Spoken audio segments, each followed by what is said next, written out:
तो भक्ति मर्यादा से प्रकट होती है और उसमें मर्यादा का आपको ध्यान रखना है। कल हम लोग नारद जी के परम शिष्य और भगवान के परम प्रिय और जिनकी चर्चा बहुत कम लोगों ने सुनी है, संभवतः बहुत वर्षों से कोई चर्चा किसी मंच से इन भक्त की हुई ही नहीं है। हम भी अपने जीवन में पहली बार माँ के मुख से बचपन में सुनी थी, पूज्य बक्सर वाले मामा जी सुनाते थे, और वही चर्चा आज पहली बार श्री दंड स्वामी महाराज जी को सन्मुख बैठा के सुना रहे हैं।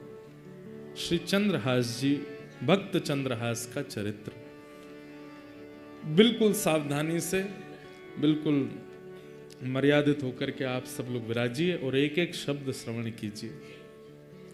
ठाकुर जी को जो चुनता, अच्छा एक बात, दो बातें हैं, एक तो होता है ठाकुर जी को आप चुनो और एक होता है ठाकुर जी आपको चुने। अभी यहां बैठे हुए 99% लोग, 1% की हम जिम्मेवारी नहीं लेते, 99%, और उनमें मैं भी हूं, 99 में, एक में नहीं हूं मैं, 99% लोग जो यहां बैठे हैं मेरे सहित, हमने ठाकुर जी को चुना है।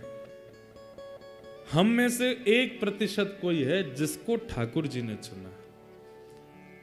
भक्ति और ये प्रवचन और ये सत्संग और ये सब करने का अभिप्राय केवल एक ही है कि वो हमें चुने। चंद्रहास ऐसे भक्त हैं जिनको ठाकुर जी ने चुना है, पर ठाकुर जी चुन तो किसी को लेते हैं, पर उस भक्त की एक स्थिति को ठाकुर जी परखते रहते हैं कि मैं चाहे जो कर दूं, इसका विश्वास डगमगाता तो नहीं है। भक्ति के 3 स्तंभ हैं, विश्वास, संबंध और समर्पण। अगर इन तीनों में से एक में भी आप कमजोर हो तो ठाकुर जी की भक्ति में आप केवल कर रहे हो, आप चुन रहे हो, वो नहीं चुन रहे आपको। विश्वास, संबंध और समर्पण, 3 भाव। तो कल हम लोगों ने कहां तक प्रसंग सुना था कि गालव ऋषि आए और आकर के दृष्ट बुद्धि की बेटी विषया का उन्होंने जब हाथ देखा तो हाथ देख करके क्या बोले कि परम सुंदर, परम गुणवान एक बालक से इसका ब्याह होगा,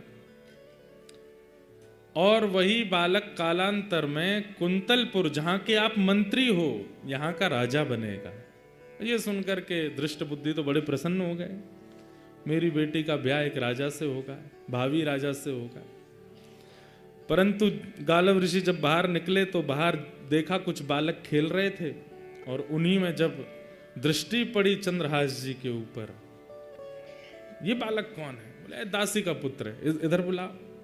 पास बुलाया, माथे की रेखा देखी, सिर पर हाथ रख के बोले भविष्य में कालांतर में तुम ही कुंतलपुर के राजा बनोगे। सुनकर के दृष्ट बुद्धि बोला ये दासी पुत्र राजा बनेगा?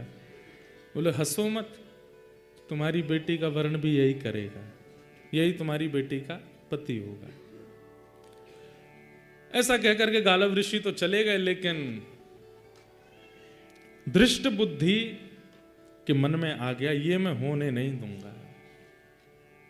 मंत्री हूं, राजा नहीं हूं, मंत्री हूं, लेकिन इतनी गरिमा महिमा तो जानता हूं कि अपने पुत्र पुत्री का विवाह मुझे कहां करना है, किससे करना है। ये चलते फिरते फकीर संत कुछ भी बोल जाते हैं, इनकी बातों में कोई सत्यता होती है? अरे मंत्री हूं, राजा से ज्यादा मेरी चलती है। राजा तो सिंहासन पर बैठता है, पर नीचे क्या हो रहा है सब मेरे हाथ में है, मैं देखता हूं। कैसे ये संभव नहीं होगा? और सज्जनता और दुर्जनता की भिड़ंत हुई। परम सज्जन श्री चंद्रहास जी महाराज और परम दुर्जन कौन? दृष्ट बुद्धि। उनकी सुंदरता देखकर के विषया तो तभी मोहित हो गई थी, और सबसे बड़ी बात कि सुंदरता चेहरे में नहीं है, हृदय में है, क्योंकि हृदय में ठाकुर जी हैं। और वही हृदय की सुंदरता, जिसके चित्त में ठाकुर जी होते हैं, उसकी सुंदरता अलग होती है। एक बात सुनिएगा, सुंदर व्यक्ति को देख करके चित्त में काम उत्पन्न होता है, सुंदर व्यक्ति को देख करके चित्त में भोग उत्पन्न होता है, विलास उत्पन्न होता है, तो वो व्यक्ति सुंदर है। लेकिन किसी की सुंदरता देख करके श्री जी प्रकट होती हैं, ठाकुर जी प्रकट होते हैं, वृंदावन प्रकट होता है, व्रज का स्मरण होता है, तो समझ जाओ परम भक्त है। चंद्रहास जी के रूप को देख करके विषया के चित्त में पता नहीं कैसी प्रीति ठाकुर जी के प्रति जागृत होने लगी,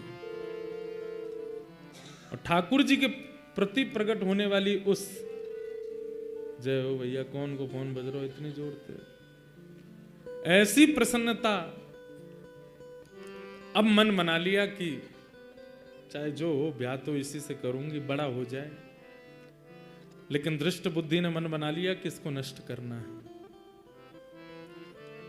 सैनिकों को बुलाया, बोले एक काम करना है तुम्हें मेरा। बोले क्या? वो वृक्षों के नीचे एक बालक घूमता रहता है। बोले हाँ, उसको पकड़ करके ले जाना है और दूर वन में ले जा करके, इतना दूर ले जाना कि खबर भी ना पड़े, दूर वन में ले जाके उसका वध कर दो। और प्रमाण देने के लिए मुझे उसका कोई एक अंग अपने साथ लेकर के आना, जिससे यह प्रमाणित हो जाए कि तुमने उसे मार दिया। सैनिकों ने पूछा, महाराज जी उस बालक का अपराध क्या है? बोले अच्छा, खबरदार, तुम्हारी हिम्मत क्यों होती है पूछने की? मैं मंत्री हूं, मुझे पता है उसका अपराध क्या है। तुम्हारा यह काम नहीं है कि तुम ये पूछो मुझसे कि उसका अपराध क्या है। उसका जो भी अपराध है मुझे पता है। तुम केवल जितना मैं कहता हूं उतना करो। उस बालक को लेकर के जाओ, कोई देखने ना पाए। बधिकों ने कहा, महाराज जी हम कहीं गए, हमारे रूप आदि को देख के हमने उसको उठाया, वो चिल्लाया, गांव के लोग आ गए। तो बोले रूप बदल के जाओ। बोले क्या रूप बना के जाएं? बोले गले में माला पहन जाओ, धोती पहन जाओ, ऊपर स्वाफा बांध लो, गले में एक झोला टांग लो, संतों का वेश बना लो और सीताराम सीताराम चिल्लाते हुए जाना। सुना है उसको सत्संग कीर्तन बहुत प्रिय है और संतों के पास वो सहज खुद ही चला जाता है। संत बन के जाओगे तो आ जाएगा। सैनिकों ने संतों का रूप धारण कर लिया और संत रूप धारण करके वो सब सैनिक जन गए चंद्रहास जी के पास। चंद्रहास जी बैठ करके भगवत स्मरण कर रहे थे। प्राण श्री कृष्ण, जीवन श्री कृष्ण, मां श्री कृष्ण, पिता श्री कृष्ण, जीवन उद्धारक श्री कृष्ण, सर्वस्व श्री कृष्ण। जैसे ही वे रूप बदल करके चंद्रहास जी के पास पहुंचे, चंद्रहास जी को देखते ही पता नहीं कैसी एक परम शांति सी का अनुभव उनको चित्त में होने लगा। परम शांति का अनुभव देख करके मानो ऐसा मन होने लगा हम और देख लें, इसके पास बैठ लें, इसके रूप को निहारते रहें, इसकी आंखें, इसके नाक, इसका मुख, इसके कान, पता नहीं परी अच्छी सी शांति सी प्रकट कर रहे हैं। पर सारे सैनिक एक दूसरे के प्रति सोच रहे हैं कि कहीं ऐसा नहीं मुझ में लोभ आ रहा हो, ये सब लोग मेरी स्थिति को देख के कुछ और सोचें। पर वास्तव में सबके चित्त में एक साथ लोभ आ रहा था उसको देखने का। एक सैनिक दूसरे से बोला, सुनो मैं तो इस पर मोहित हो रहा हूं, इसको मारने में मैं तुम्हारा साथ नहीं दूंगा, मैं यहीं रुक जाऊंगा, तुम इसको आगे ले जाना। तो दूसरा बोला, मेरी भी यही हालत हो रही है। तीसरे को बोलते हैं ये ले जाएगा। तीसरे को बोले सुनो तुमसे पहले तो मैं ही लट्टू हुआ जा रहा हूं इस पर। कहने का अभिप्राय, जिसके चित्त में ठाकुर जी होते हैं ना, उसको देख करके दुर्जन के भी चित्त में कहीं ना कहीं सहज सरलता आती। ये सब प्रमाण है बंधुओं हमारे भजन का। हमारे अंदर अगर भजन है, ठाकुर जी हैं, तो हमारी उपस्थिति अगर 4 लोगों के चित्त को परिवर्तित नहीं कर रही है तो इसका मतलब है कि भजन नहीं है, आडंबर है। एक को भी अगर परिवर्तित करती है, एक के चित्त में भी कुछ परिवर्तन लाती है, आपका रूप, आपका स्वरूप, आपकी बोली, समझो ठाकुर जी स्तब्ध हो गए। अच्छा एक बात और, हमने हमारे नाना जी से एक बात पूछी, मैंने कहा नाना जी एक बात बताओ, हमारे पूज्य नाना जी पंडित श्री कृष्णलाल शास्त्री जी बड़े अच्छे भागवत के विद्वान और ब्रज साहित्य के विद्वान, उनसे हमने एक बार पूछा, मैंने कि नाना जी जैसे प्रहलाद जी की भक्ति देख करके सारे सैनिक भक्ति करने लगे, भजन करने लगे, हिरण्यकश्यप ने देखा उसके अंदर क्यों कुछ नहीं हुआ? सबके चित्त में हो रहा था तो हिरण्यकश्यप में, वही प्रश्न यहां भी उठता है, जब सबके चित्त में चंद्रहास जी को देख करके प्रेम प्रसन्नता भक्ति उत्पन्न हो रही है, तो फिर दृष्ट बुद्धि के चित्त में क्यों नहीं? हमारे नाना जी एक सहज सरल सा उत्तर देते थे, लाला अगर बटन ऑन करोगे तो एक बटन से कई बार वो दीपावली पे लंबी लंबी लाइट्स जलती हैं ना, सारी लाइटें जल जाती हैं, पर वही जलती हैं जिनमें जो फ्यूज नहीं होती, जिनमें करंट पहुंचता है। लेकिन उन्हीं लाइटों में कई बल्ब ऐसे होते हैं वो फ्यूज होते हैं, करंट आने के बाद भी वो नहीं जलते, इसका मतलब वो फ्यूज हैं। कहने का अभिप्राय, ऐसे ऐसे रसिक संत, ऐसे ऐसे महापुरुष लुधियाना आते हैं, दंडी स्वामी जी महाराज की सिद्ध पीठ में बैठते हैं, इतने लोग ये सब जल गए, जितने भी लोग यहाँ खड़े हैं सबके अंदर जो है करंट जैसी गया, सब प्रज्वलित हो गए, पर इतने के बाद भी जो प्रज्वलित नहीं हुआ समझो फ्यूज है, भीतर से खराब है, इतने के बाद भी प्रज्वलित नहीं हुआ। तो हमारे नाना जी कहते हिरण्यकश्यपु फ्यूज है, तो और वही बात यहां आज याद आई कि यहां पे दृष्ट बुद्धि भी फ्यूज है। अच्छा आदमी फ्यूज कब होता है? आदमी फ्यूज कब होता है? वैष्णव अपराध से। अगर वो किसी वैष्णव के प्रति दूषित बुद्धि रखता है, जैसे कोई रसिक संत हैं, उनके आप प्रणाम करते हो, दर्शन करते हो, उनको वंदन करते हो, उनकी कथा सुनते हो, पर कभी आपके मन में आ गया यार ये उतने ऊंचे हैं नहीं जितना हम सोचते हैं, ये तो ऐसे ही हैं, ये भी हमारी तरह लोभी हैं, ये भी हमारी तरह कामी हैं, ये भी हमारी तरह ही हैं, ये भाव आते ही आपके द्वारा वैष्णव अपराध हुआ, वो फ्यूज हो जाता है, फिर चाहे कितना करंट देते रहो प्रज्वलित नहीं होगे। उसी के बाद फिर भक्ति सूक्ष्म होनी प्रारंभ हो जाती है, उसी के बाद भाव खत्म होने शुरू हो जाते हैं, नेत्रों के आंसू सूख जाते हैं, फिर कुछ नहीं होता, फ्यूज हो जाते हैं। तो दृष्ट बुद्धि फ्यूज है। लेकिन ये सारे जो सैनिक हैं देख करके चंद्रहास जी को देखते रह गए। लेकिन थोड़ी देर बाद इन सैनिकों ने बात की, बोले कि अगर हमने इसको मारने का मन नहीं हो रहा, इसका कोई अपराध नहीं है, पर अगर हमने इसको नहीं मारा तो हम मारे जाएंगे, छोटे छोटे बच्चे हमारे, घर परिवार सब हमारा, वो दृष्ट बुद्धि मंत्री बहुत दुष्ट है, सब खत्म कर देगा इसको नहीं मारा तो। और ऐसा भी नहीं कि हम जाके कह देंगे मार दिया, वो तो प्रमाण मांगेगा, प्रमाण दिखाओ, उसका कोई अंग दिखाओ, क्या काट के लाए हो। सावधानी से सुनना। दृष्ट बुद्धि की आज्ञा की ज्यादा प्रेशर था इनके ऊपर, सैनिकों के ऊपर, तो सैनिकों ने जैसे ही आंख खुली चंद्रहास जी की, देखा ओहो संत जन बैठे हैं, संतों के वेश में थे, तुरंत चरणों में प्रणाम किया। अब तो महाराज वो और बिक गए, बोले कितना प्यारा है, एक तो रूप इतना सुंदर, स्वभाव कितना अच्छा है इसका, चरणों में प्रणाम कर रहा है। तुरंत जल लेकर के आए नदी का, तो चरण धोने लगे, बोले मुझे चरणामृत चाहिए। मेरे गुरुदेव जो मुझे नियम बता के गए, नारद जी महाराज ने चंद्रहास जी को यहाँ पर अद्भुत ज्ञान प्रदान किया, उसका विषय तो मैंने छेड़ा ही नहीं है।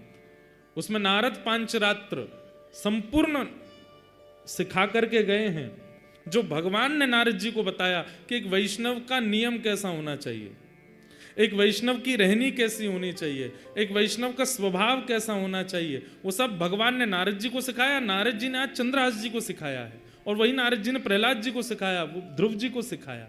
तो उसमें एक नियम है, संत दिखते ही परिचय अपरिचय बाद की बात, दिख रहा है स्वरूप से संत हैं, सबसे पहले प्रणाम करो, और हो सके तो चरणामृत ले लो।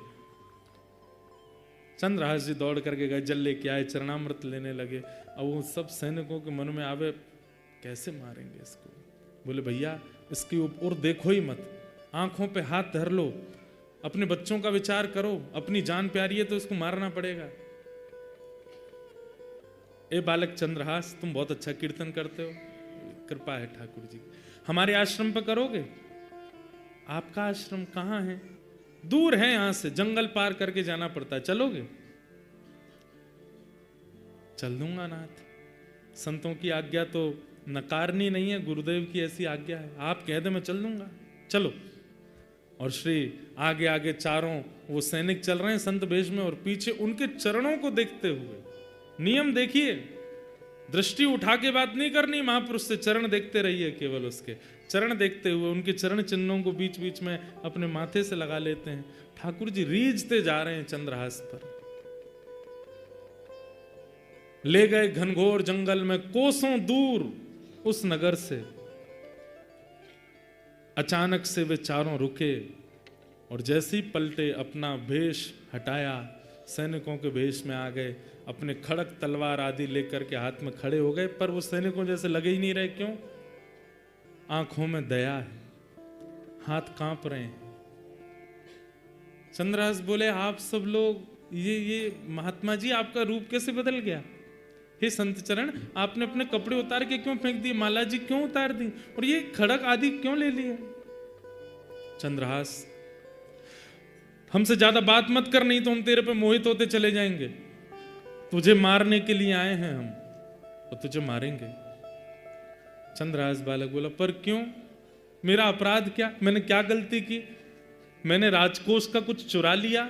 मैंने किसी के साथ कुछ अपराध किया? मेरे द्वारा किसी को कुछ बुरा लगा? मैंने क्या गलत किया? आप मुझे क्यों मारना चाहते हैं? और मुझे जीने की कोई बहुत इच्छा नहीं, पर अभी तो मेरा जीवन प्रारंभ हुआ।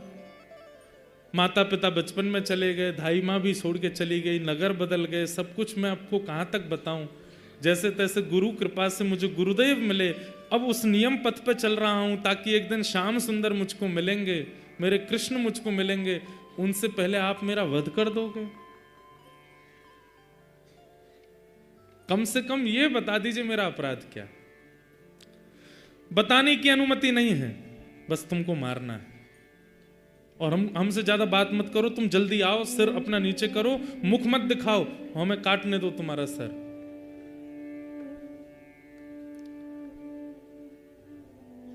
चंद्रहास बालक थोड़े घबरा गए, हाथ जोड़ करके बोले, एक आज्ञा चाहिए। बोले क्या?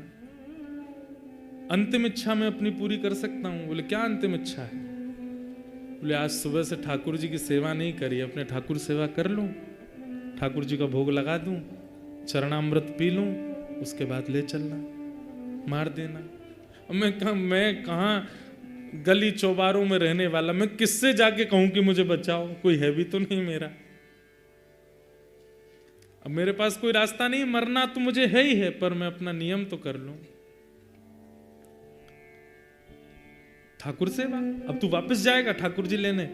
नहीं, ठाकुर जी मेरे कोई सिंहासन मंदिर में थोड़ी हैं। तो कहाँ है ठाकुर जी? तुरंत मुंह से ठाकुर जी निकाले, गाल में रखते थे चंद्रहास।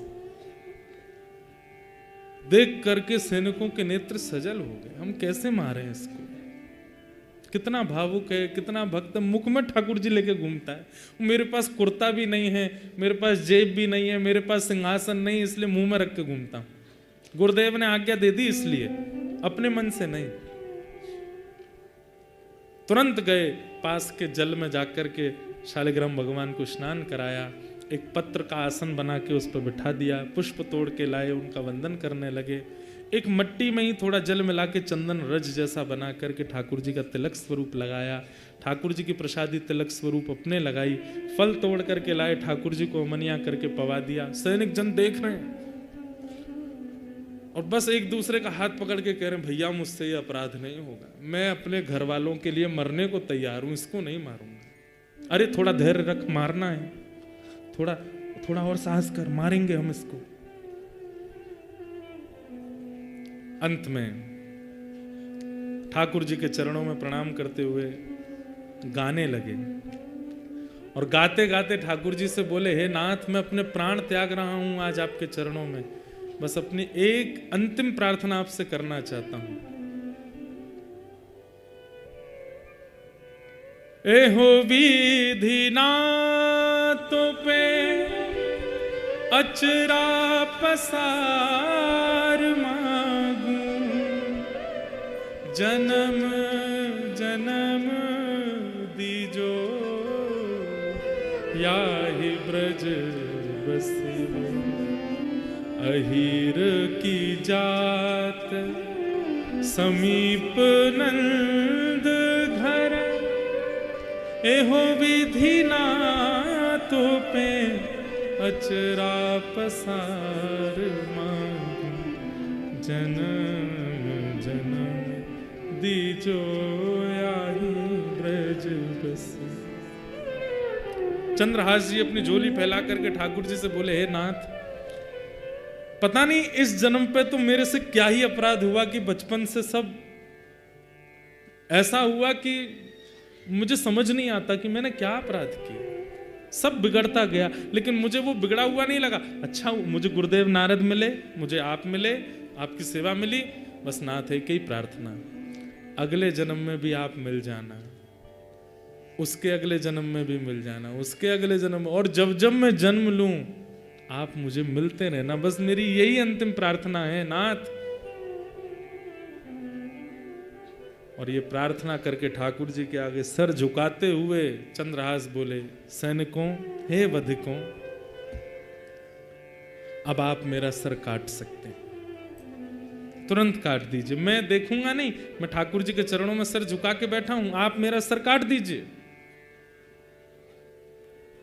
सैनिकों ने तुरंत अपने खड़ग उठाए, हाथ पांव ऐसे कांप रहे हैं उनके।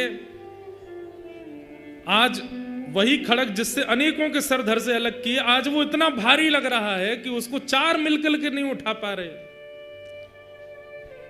हाथ से खड़ग छूट गया, चरणों में गिर गए, बोले कि चंद्रहास हम नहीं कर पाएंगे, पर तुम बताओ, तुम तो एक भक्त हो, हम मंत्री से कैसे बचे? वो हमें मार देगा अगर हम कोई प्रमाण लेकर के नहीं गए तो। नहीं महाराज, आप मारिए मुझे, आप अपना कार्य कीजिए, आपकी क्या गलती, आप तो मंत्री की आज्ञा मान रहे हैं। तभी एक, अब देखो ये भी ठाकुर जी की कृपा है, ठाकुर जी जो करते हैं सोच समझ के करते हैं। तभी एक सैनिक की दृष्टि पड़ी कि चंद्रहास जी के पैर में 5 नहीं 6 उंगली है। कई लोगों के एक एक्स्ट्रा अंगूठा होता है, कई लोगों के पैर में एक एक्स्ट्रा उंगली होती है, कई लोगों को, उनको कहते तो ऐसा ही है कि वो शुभ होते हैं, जिनके 6 उंगली हैं। दृष्टि पड़ी तुरंत, अरे रुको रुको रुको रुको, चंद्रहास अपने पैर दिखाओ। पैर दिखाया तो 5, एक अंगूठा, 4 उंगली, और कन्नी उंगली में 1 उंगली और थी। मिल गया, बस थोड़ा कष्ट होगा तुमको, बिल्कुल चुपचाप आंख बंद कर लो अपनी। चंद्रहास जी ने आंख बंद की, करोगे क्या? बोले करो आंख बंद। आंख बंद की, वो उंगली पकड़ के उसको काट दिया, और काट करके बोले बस अब तुम भाग जाओ यहां से, दिखना नहीं, हमें प्रमाण मिल गया, हम इसको जाके दिखा देंगे कि मार दिया। उंगली लेकर के आए, छोटा बालक था, मुख लाना हमने उचित नहीं समझा, उंगली नहीं आए हैं, मर गया चंद्रहास। और चरणों में प्रणाम करके चंद्रहास जी को खूब रक्त निकला। उन सैनिकों ने प्रणाम किया, बोले चंद्रहास तुम भाग जाओ यहां से, अब वैसे ही तुम कोसों दूर हो और दूर चले जाओ, और जीवन में कभी अवसर मिलेगा तो फिर देखेंगे तुमको, हम सौभाग्य मानेंगे तुम दोबारा मिले तो। उंगली छोटी सी काट करके ले गए सैनिक जन, इतने नाचते हुए आ रहे थे क्यों? मारना भी नहीं पड़ा, काम भी हो गया। यहां पर दृष्ट बुद्धि मंत्री सैनिकों को देखता है, बड़े खुश लगते हो ऐसा लगता है काम हो गया। जी हुजूर, काम कर दिया हमने, प्रमाण दिखाओ। उंगली दिखाई, देख करके हंसने लगा दृष्ट बुद्धि। संत बोलता था उससे ब्याह होगा मेरी बेटी का, संत बोलता था वो राजा बनेगा यहाँ का। ये सब संत वंत कुछ नहीं होते, इनकी बातें ऐसी रहती हैं। और अब देखो अपनी पुत्री का ऐसे कुल में ब्याह करूंगा, और देखना फिर क्या होता है। अब हो गया पत्ता साफ। और ये गालव ऋषि, इनको तो कभी बुलाना ही नहीं अपने यहाँ, कुछ भी बोल जाते हैं। मंत्री से बड़े थोड़ी होते हैं संत ऋषियों की वाणी। यहां पर चंद्रहास जी थोड़े लंगड़ा रहे हैं, पैर में चोट है, रक्त बहुत निकला। अपने शालिग्राम जी को मुख में धर के कुछ फल आदि पा लिए थे, वहीं सो गए एक वृक्ष के नीचे, सो गए ठाकुर जी का स्मरण करके। पास में एक देश था, एक नगर था, और उस नगर का नाम था चंदनावती नगर, राज्य। और उस नगर का राजा था, उसका नाम था कुलिंद राजा। उसकी पत्नी का नाम था मेधावती। ये कुलिंद राजा जो थे, इनके कोई संतान नहीं थी। इन्होंने अपने यहाँ ज्योतिषियों को बुलाया कि भाई मेरा वंश आगे चलेगा कि नहीं, मेरा कोई उत्तराधिकारी बन पाएगा कि नहीं, हम दोनों वृद्ध होते जा रहे हैं। तो ज्योतिषियों ने बताया, बोले आपका वंश तो आगे नहीं बढ़ेगा, तो फिर कुलिंद नगर का राज्य का राजा कौन होगा? तब उन्होंने देखा, बोले कि महाराज आपको एक यज्ञ करना पड़ेगा, और उस यज्ञ की पूर्णाहुति कलश लेकर के आपको जंगल में एक सरोवर है, वहां जाना पड़ेगा, वहां स्नान करना पड़ेगा। जब आप वहां से लौट करके आ रहे होंगे, तब आपको एक बालक मिलेगा। वही बालक आप गोद लेंगे, और वही बालक कुलिंद देश का राजा बनेगा। ठाकुर जी जैसी स्क्रिप्ट राइटिंग कोई नहीं कर सकता भैया। ऐसी सुंदर डायरेक्टर हो तो ठाकुर जी जैसे। हम सबकी स्क्रिप्ट लिख रखी है उन्होंने, कब कहां क्या हो जाए कुछ नहीं पता है। अब सोचिए, अब कुलिंद राजा, उसने अनुष्ठान किया, अनुष्ठान करने के बाद यज्ञ विसर्जन के लिए सरोवर स्नान करने जा रहा है। सरोवर में स्नान करके जैसे ही लौटे, तो कहा था सैनिकों ने कि ब्राह्मणों ने, लौटते समय बस ध्यान से देखते आना, एक बालक मिलेगा। लौटते समय जब आ रहे थे, तभी दृष्टि पड़ी एक वृक्ष के नीचे चंद्रहास जी बैठे, ठाकुर जी का स्मरण कर रहे हैं। जाते ही राजा ने उनके पास बैठे बोले, पूछ तो लूं कहीं किसी का बेटा ना हो, कहीं किसी और का ना हो, मेरे को तो अनाथ बालक चाहिए जिसको मैं अपने कुल दीपक बनाऊं। ये कौन है, इसकी जानकारी तो ले लूं। पूछा कि तुम कौन हो, तुम्हारा नाम क्या है? तो कितना सुंदर शब्द है। चंद्रहास जी कहते हैं, मात पिता सब कृष्ण हैं, मात पिता सब कृष्ण हैं, है घर यह आकाश। मेरे माता पिता कृष्ण हैं और ये आकाश ही मेरा घर है। नाम हमारो सब कहें बालक चंद्रहास। माता पिता सब कृष्ण हैं, घर है यह आकाश, और सब चलते फिरते बोलते थे, इसलिए अपना नाम पता चला, मेरा नाम है चंद्रहास। सुन करके राजा चकित हो गए, अपनी रानी को देखने लगे। तुम्हारी माँ कौन है? बोले कृष्ण। पिता? वो भी कृष्ण। ताऊ चाचा सब कृष्ण। आकाश ही मेरा घर है, मेरा नाम चंद्रहास। मतलब अनाथ नहीं,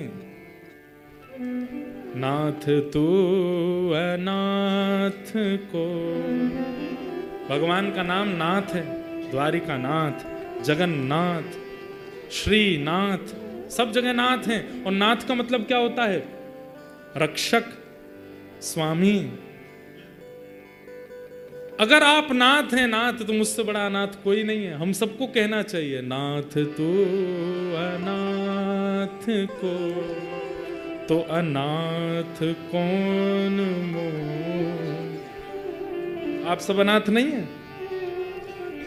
सबको लगता है कि ये उमेरो, ये उमेरो। अच्छा, कल रिजाइन दे दीजिए अपने काम से, कमाई छोड़ करके घर पे बैठो, पत्नी से कहो चलो आलू पराठा बनाओ। आज काम पे नहीं जाना? नहीं जा रहे, छोड़ दिया। पत्नी एक बार, अच्छा मेरे पास रहना घर पे, बड़े वाले गिलास में लस्सी लेके आओ, इतना बड़ा पंजाबी गिलास, पियो। शाम को बोलो आज कुछ और बनाओ, पिज्जा बनाओ। रात्रि में ये वाला पराठा बनाओ, सुबह ये बनाओ, 1 दिन 2 दिन 3 दिन, हर दिन डिमांड करो। 7 दिन बाद रसोई पे खड़ी खड़ी बोलेगी खाना ही है कि कमाना भी है। देवी अब कमाई उमाई कुछ नहीं, अब तो तान दुपट्टा से, तो कल परसों की व्यवस्था कैसे होगी भगवान देखेंगे। पत्नी हो, बच्चे हो, माँ हो, पिता हो, सगे हो, संबंधी हो, 7 दिन में खलने लगोगे उनको। 7 दिन बाद प्रिय नहीं लगोगे। इच्छा होने लगेगी कि बस ये पड़ा ही रहेगा क्या, कुछ करना नहीं इसको। हम किसी के प्रिय इसलिए हैं क्योंकि हमसे उसका कोई स्वार्थ है। मानते तो हमारा भी परिवार है, हमारा भी सब कुछ है, हम बोल रहे हैं यहां बैठ करके, पर मुझे भी पता है, आपको भी पता है, स्वार्थ लाग करहि सब प्रीति, अपना कौन है, तो फिर हम अनाथ नहीं हुए। एकमात्र ठाकुर जी ऐसे जिनका हमसे कोई काम नहीं बनने वाला, फिर भी हमारे लिए बैठे। वास्तविक नाथ तो वही है। भोग मत लगाओ ठाकुर जी का, फिर भी बैठे रहेंगे आपके घर पे। वस्त्र मत बदलो ठाकुर जी के, फिर भी बैठे रहेंगे। इत्र मत लगाओ, फिर भी बैठे रहेंगे। आरती मत करो, फिर भी बैठे रहेंगे। करोड़पति हो जाओ, फिर भी बैठे रहेंगे। खाकपति हो जाओ तो भी कह देंगे कोई बात ना, मुंह तो कोने में धर के लई चल संग में। कोई तेरा साथ छोड़ दे, मैं ना छोड़ूंगा, मैं तेरे संग ही रहूंगा। तो रोड पर रहे, कुटिया में रहे, कोई यहाँ किराए पर रहे या महल में रहे, एक बार ठाकुर जी आ गए, अंतिम श्वास तक नहीं छोड़ेंगे। सबसे बढ़िया संबंधी ठाकुर जी हैं, अंतिम दिन तक साथ रहते हैं। तो हम वास्तव में नाथ कौन है? वही नाथ है। नाथ तू अनाथ को अनाथ कौन मोसो, जो त्यों तुलसी कृपाल चरण शरण चेरो। मुंह समान आरत नहीं, आरत हर तो सो। तू दयालु दीन हो, तू दानी हो भिकारी, हो प्रसिद्ध पात की तू पाप पुंज हारी।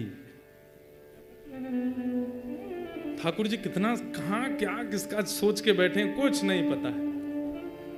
चंद्रहास जी महाराज को पिताजी मिल गए, माताजी मिल गए, लेकिन देखिए कितनी अद्भुतता। मैं तो चरित्र सुन के इतना आनंदित हुआ हूं, पढ़कर के इतना सुख मिला कि आपको सुनाने में मुझे बहुत प्रसन्नता हो रही है।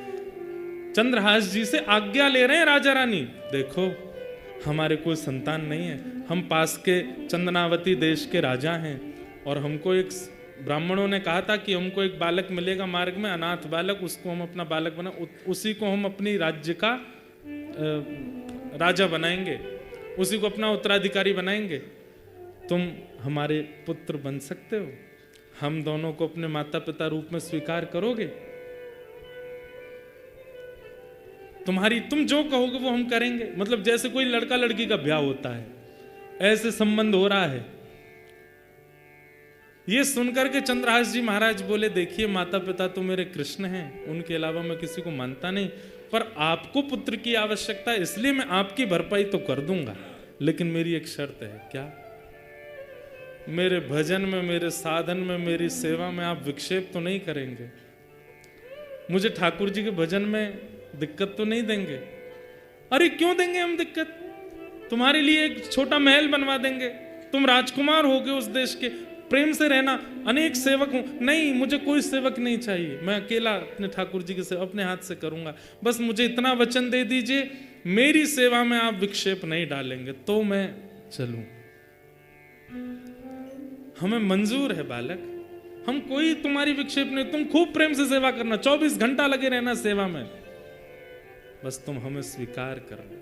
ठीक है, अगर आप मेरी भक्ति में बाधक नहीं बनेंगे तो मैं पुनः कह दूं, माता पिता तो मेरे कृष्ण हैं, पर आपका पुत्र मैं बन जाता हूं। और श्री चंद्रहास जी ने उस राजा, कुलिंद राजा को अपने आप को पुत्र रूप में प्रदान कर दिया कि आप मुझे ले चलो। सिंहासन पर बैठे महाराज, पुष्प वर्षा हो रही है, लाखों की तादाद में पूरा चंदनावती नगर देख रहा है, हमारा राजकुमार आ रहा है बैठ करके, और रथ में बैठ करके श्री चंद्रहास जी पधारे। ये ठाकुर जी की लीला है भैया, कहां क्या करें, बस उन पर भरोसा रखो। हम लोग कैसे हैं पता है? बीमार हो गए, 7 दिन दवाई से ठीक नहीं हो रहे, अब क्या करें? ऊपर का कोई चक्कर है हमारे ऊपर, यहाँ पर ये कर आओ, वहां पर वो कर आओ, उधर से वो कर आओ, उधर से वो कर आओ, यहां से ऐसे। ठाकुर जी पे भरोसा क्यों नहीं रखते हैं? ठाकुर जी का चक्कर क्यों नहीं है आपके ऊपर? ये दूसरों का ही चक्कर क्यों है हमारे ऊपर? प्रहलाद जी महाराज कहते हैं, कृष्ण ग्रह ग्रहितात्मा नवेद जगदीश्वर। जब अनेक प्रयासों से नहीं मर रहे थे प्रहलाद जी, तब हिरण्यकश्यप ने पूछा, तूने कोई टोना किया है क्या? कोई टोटका है क्या? ये कोई प्रेत तेरी रक्षा कर रहा है क्या? बोले पिताजी ऐसा मत कहो, कोई प्रेत नहीं है, कोई टोना टोटका नहीं है। ना तो मेरा राहु बलवान, ना मेरा केतु बलवान, ना मेरा गुरु बलवान, ना मेरा सूर्य बलवान, ये सारे ग्रह नक्षत्र सब है ही नहीं। एक ग्रह है मेरे जीवन में, क्या? कृष्ण ग्रह। मीराबाई कहती हैं, बड़ी देर में ताली बजी भैया। मैं तो गोविंद रा गुण गासू, राणा जी रूठे तो मने काय करसी। मैं तो गोविंद रा गुण गासू, राणा जी। मीराबाई को सब बोलते हैं तू भजन छोड़ दे, तेरे कुल परिवार के सब लोग तुझे इतना टोकते हैं, रोकते हैं, मारते हैं, क्या क्या करते हैं, विष पिलाते हैं, फिर भी तू हरि गोविंद का गुण गाती है। अरे वो राजा रूठ जाएगा तेरे से, राणा रूठ जाएगा, किसी दिन रात्रि में कुछ कर देगा, तेरा गला सर से धड़ से अलग हो जाएगा। मीराबाई कहती हैं, एक राजा रूठे उसके लिए मैं अपना हरि नाम छोड़ दूं, और कहीं वो विश्व जगत का राजा रूठ गया तो, कहीं वो त्रिलोकीनाथ रूठ गया तो मैं क्या करूंगी? एक राजा के रूठने की मुझे चिंता नहीं, बस वो नहीं रूठना चाहिए। रूठे चाहे राजा वासे कछु ना काजा, एक तू ही महाराजा और कौन पास जाएंगे। रूठे चाहे भाई वासे कछु ना भलाई, एक तू ही है सहाई और कौन को सराएंगे। रूठे चाहे शत्रु और मित्र आठों याम, एक तेरे चरणन के नेह को निभाएंगे। जग सारा झूठा एक तू ही है अनूठा, रूठ जाए चाहे सारा जग पर तू ना रूठा चाहिए। आप मत रूठो नाथ। मीराबाई गा रही है, ओ मैं तो गोविंद रा गुण गासूं, राणा जी रूठे तो मने काय करसे। गोविंद रा गुण गासूं, राणा जी रूठे तो मने काय करसे। हे राम नाम रा जहाज चला स्या, राम नाम रा जहाज चला स्या, राम नाम रा जहाज चला स्या, राम नाम रा जहाज चला।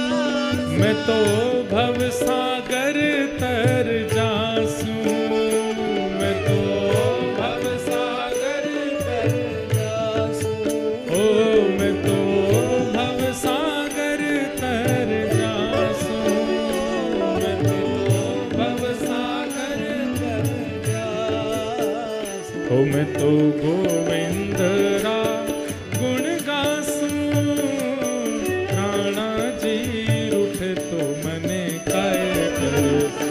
मैं तो गोविंद रा गुण गासूं, राणा जी रूठे तो मने। श्री राधा रमण लाल की जय।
मैं तो नित उठ दर्शन पासूं, मैं तो नित उठ दर्शन पासूं, ओ मैं तो नित उठ दर्शन पासूं, मैं तो नित उठ दर्शन पासूं। हाँ यह संसार बाढ़ का कांटा, यह संसार बाढ़ का कांटा, ओ या संगत नहीं जासूं, मैं तो या संगत नहीं जासूं। हे मीरा के प्रभु गिरधर नागर, मीरा के प्रभु गिरधर नागर, हे मीरा के प्रभु गिरधर नागर, मीरा के प्रभु गिरधर नागर। ओ मैं तो निरख परख गुण गासूं, मैं तो निरख परख गुण गासूं। भाई साहब कह रही है ये संसार बाढ़ का कांटा, या संगत ना जासूं। ये संसार कांटा है, ऊपर से पुष्प दिखाते हैं लेकिन नीचे पकड़ो तो कांटा है। इसके पास मुझे नहीं जाना, मेरे तो कौन है मीरा के प्रभु गिरधर नागर, निरख परख गुण गास।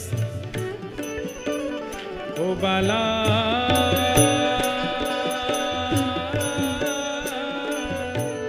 मैं बैरागन हूँगी, हूँगी, मैं बैरागन हूँगी, हूँगी, मैं बैरागन आहा हूँगी, मैं बैरागन हूँगी, हूँगी, मैं बैरागन।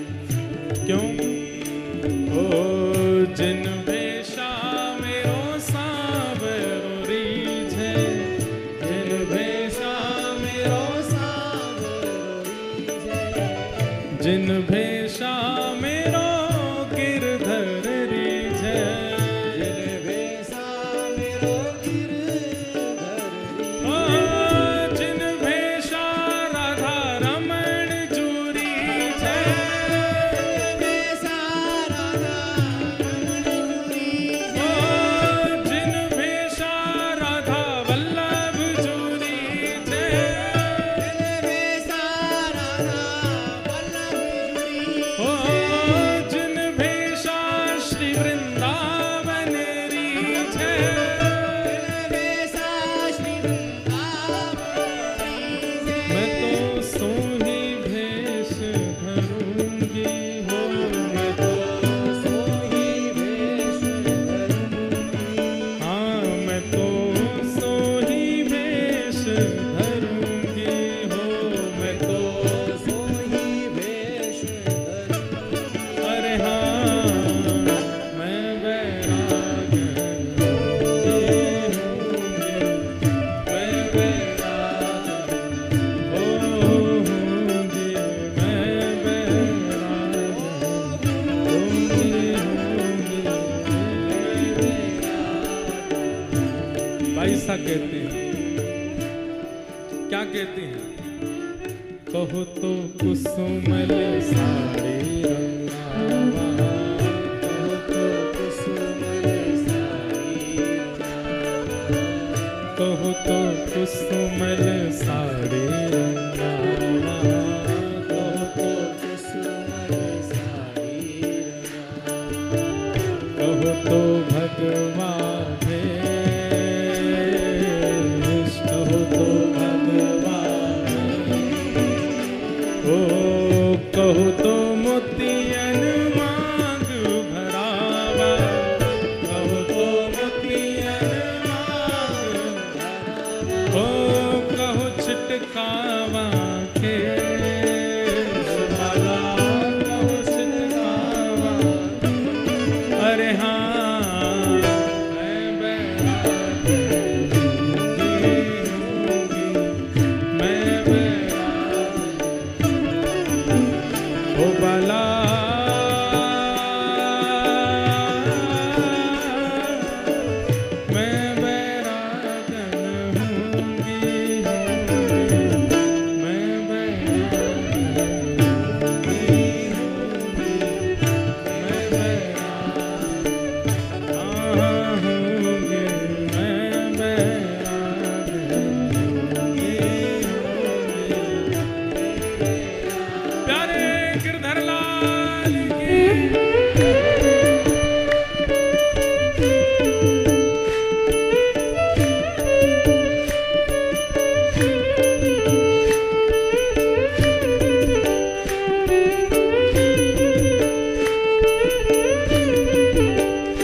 यहाँ तो खाली हो, यहाँ तो खाली हो, यहाँ तो खाली हो, यहाँ तो खाली हो। ओ मात पिता परिवार सोई है, मात पिता मात पिता परिवार सोई है, मात पिता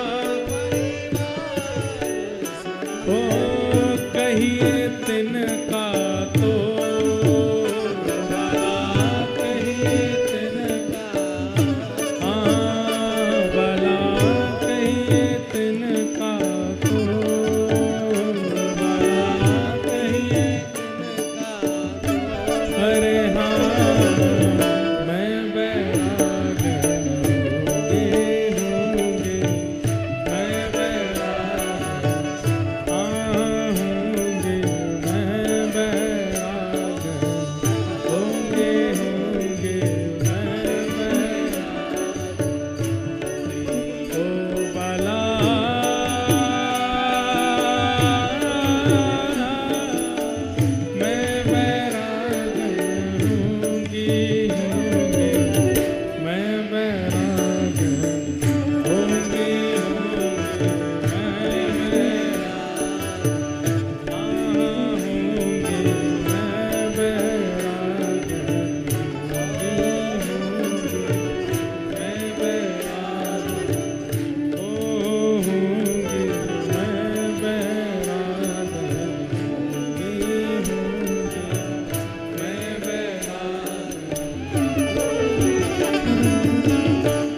भक्तवत्सल भगवान की जय। भरोसा रखो भैया ठाकुर जी पे, ठाकुर जी ने कछु अच्छो ही विचार करके रखो है सबके जीवन के लिए। चंद्रहास जी महाराज अगर दुखी हो गए होते,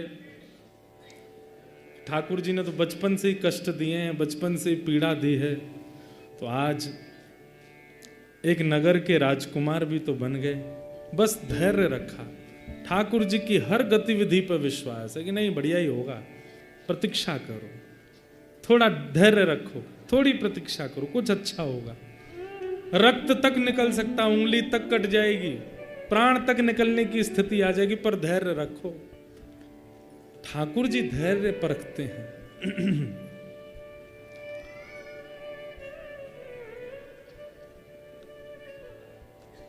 चंद्रहास जी अब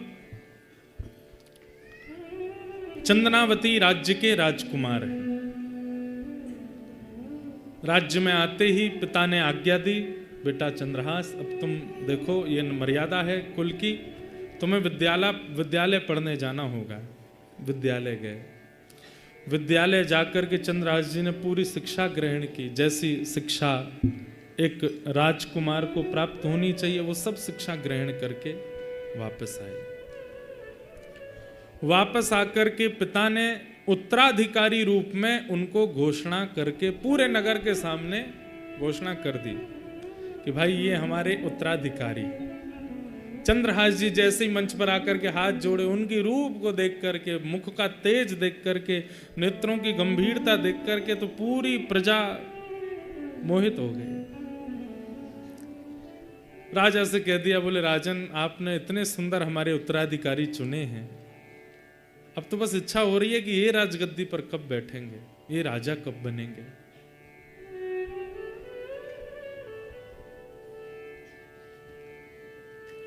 अब यहां एक ठाकुर जी बहुत दिन तक सब कुछ बहुत स्मूथ नहीं चलने देते, कुछ ना कुछ तो फिर आता ही है। और अब क्या हुआ,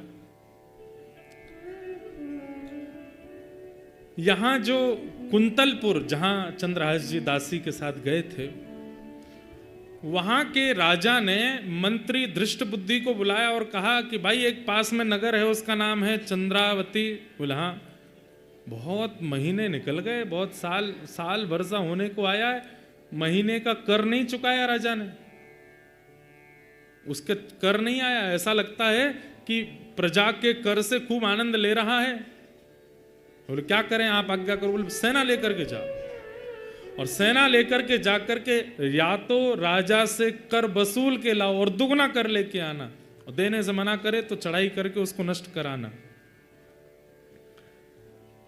कौन जा रहा है? दृष्ट बुद्धि। और जिस नगर में जा रहा है वहां का राजकुमार कौन है? चंद्रहास। दृष्ट बुद्धि ने तैयारी कर ली अपने सब सेना की। बोले ले लो तीर कमान तलवार सब धर लो, चंदनावती नगर जाना है और वहां जाकर के राजा से कर मांगना, नहीं देगा तो उसको मार देंगे, उसको उसकी पूरी प्रजा को। और आजकल हमने सुना नया राजकुमार बनाया उसने। अब ये तैयारी हो रहे थे तो इनकी पत्नी, दृष्ट बुद्धि की पत्नी आकर के बोली सुनिए, आप मंत्री पद पर इतने व्यस्त रहते हैं, आपको घर परिवार का बिल्कुल ध्यान नहीं रहता। विषया बड़ी होती जा रही है, उसके लिए सुंदर वर ढूंढ लेना। और अपने नगर में तो करने में संकोच होता है। प्राचीन काल में एक ही शहर में ब्याह कम होते थे, थोड़ा दूसरे नगर के लोगों से करते थे। बोले वहां चंदनावती में अगर कोई अच्छा लड़का मिले तो देख के आना, थोड़ी दृष्टि इस रूप में भी घुमाना, केवल कर वसूलने की भावना से मत जाना, आंखों को थोड़ा ऐसे भी घुमाना, मेरी बेटी है उसके लिए कोई सुयोग वर मिले मुझे। खिड़की पर खड़ी खड़ी विषया सुन रही थी। पुत्री, हाँ पिताजी, कैसा वर चाहिए? ऐसी कोई इच्छा नहीं पिताजी, आप जो ढूंढेंगे अच्छा ही होगा, पर बस रूप सुंदर हो, गुण का अच्छा हो, बस और कोई मुझे ज्यादा विशेष धन से मुझको कोई लोभ नहीं, घर परिवार कैसा भी हो, बस रूप सुंदर हो और स्वभाव का मधुर हो। धृष्टद्युम्न ने बुलाया, सिर पे हाथ धरा, बोले मैं ढूंढ के लाऊंगा तेरे लिए, अच्छा वर ढूंढूंगा, चिंता मत कर। राजा ने जो कर मांगने को कहा वो बाद में होगा, पहले तेरे लिए पूरा नगर घूमूंगा, अगर कोई अच्छा लड़का मिला चंदनावती में ही कोई लड़का ढूंढ के तेरा ब्याह करूंगा। जी पिताजी। यहां दृष्टद्युम्न वो दृष्ट बुद्धि अपने पूरी सेना लेकर के निकल रहा है, और वहां चंदनावती के राजा को अचानक याद आया और उसने चंद्रहास जी को बुलाया। पुत्र चंद्रहास, राजकुमार चंद्रहास, बोले जी तुम मिले तो हम तो इतने खो गए तुम में, इतना प्रेम तुमसे बढ़ गया, इतने आनंद में मैं और तुम्हारी माँ रहने लगे कि हमने एक बहुत बड़ी गलती कर दी। बोले क्या? हमारा जो मुख्य राज्य है जिसके अंतर्गत हम आते हैं वो कुंतलपुर है, वहाँ के राजा को हम हर महीना कर देते हैं, वो कर तो हमने दिया ही नहीं। बेटा वो कर पूरा वापस करना है राजा को, और मेरे मन ऐसा है कि तुम भी साथ चलो, मैं राजा से थोड़ा परिचय भी करा दूंगा कि हमारे राजकुमार। जो आज्ञा पिताजी। और सुनो, कर थोड़ा जितना है उसका दुगना ले लेते हैं, कहीं राजा क्रोधित ना हो, उसको दे आते हैं। बड़े राजा तो वही है, हमारा तो नगर छोटा है। जी पिताजी। पूरी तैयारी होने लगी, यहां पर सब कर आदि इकट्ठा करने लगे, सब धन आदि सब बैलगाड़ियों में सजाने लगे। इतने में ही शंखनाद हुआ। बोले शंखनाद किस बात का? बोले कुंतलपुर के महामंत्री दृष्ट बुद्धि अपनी सेना लेकर के आए हैं और राजा को कह रहे हैं कि वो स्तब्ध हो जाए, उससे कुछ कठिन चर्चा करनी है हमें।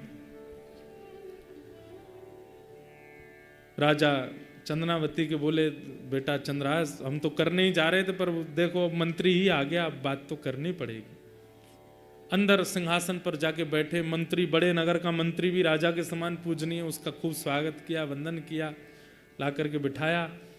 मंत्री जी ने आगे कहा, बोले राजन, हमें ऐसा लगता है कि तुम बहुत ज्यादा जो है धन के मद में भूल गए, कर नहीं दिया तुमने कुंतलपुर का। महाराज देखिए, कर पूरा रखा है, दुगना रखा है, आप पहले तो ये ले लीजिए। मैं वैसे वहीं आ रहा था देने, आपको आने की कोई आवश्यकता नहीं थी, पर मेरी एक बात सुन लीजिए। एक शुभ घड़ी आई थी हमारे नगर में जिसके कारण ये सब विक्षेप हुआ। क्या, कैसी शुभ घड़ी? आप तो जानते हैं कि मैं, हमारे कोई संतान नहीं, संतों ने आज्ञा करके कहा था कि एक यज्ञ के बाद एक लावारिश बालक मिलेगा, वही तुम्हारा पुत्र होगा, उसको तुम राजकुमार बना देना। तो वो बालक मिला, तब से हम इतने प्रसन्न हो गए थे, उसके चक्कर में हम कर देना भूल गए। कहां है बालक? ये खड़ा है। दृष्ट बुद्धि ने जैसी ही दृष्टि घुमाई, रूप देखा, नेत्र देखे, नासिका देखी, कहीं तो देखा है इसको। तुम देखे देखे क्यों लगते हो? इधर आओ थोड़ा। अब चंद्रहास जी का नियम, वो झूठ बोलते नहीं थे। छोंक लगा बहुत जोर से, कहीं से छोंक लगाए हैं।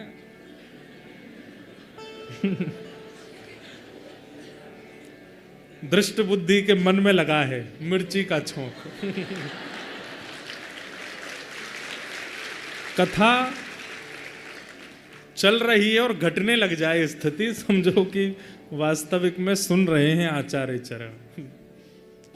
दृष्ट बुद्धि के छोंक लग गया चित्त में, बोले कि हे दृष्ट बुद्धि, कहीं ये वही तो नहीं जो तुम सोच रहे हो?